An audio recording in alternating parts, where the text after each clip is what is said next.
tarixdə yazırlar ki, Peyğəmbərimizin yanında səhabələr əyləşdiyi bir vaxt, Peyğəmbərimiz Bəni İsraildən bir kişinin 83 il Allah yolunda vuruşaraq, cihad edərək, qılıncı ilə, sözü ilə insanları dinə, İslama və vəhdaniyyətə, təkallahlığa dəvət etdiyini danışanda, sahabələrdən biri məyuscasına Peyğəmbərimizə buyurur ki, kaş Allah bizi də uzun ömürlü edərdi.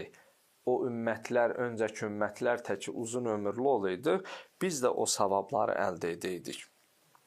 Bildiyimiz kimi bizim sonuncu Peyğəmbərimizin ümməti, bizlər əqəllü əmarən beynəl üməm.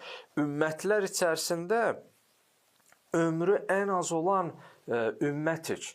Yəni, öncəkilər daha çox yaşayıblar, amma bizim orta hesabla ümmətin ömrü 60-70'dir.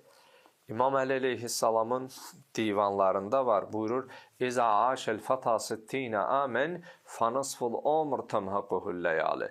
Əgər bir insan, bir kişi 60 il ömr edirsə, ömrün tən yarısı geciyə düşür.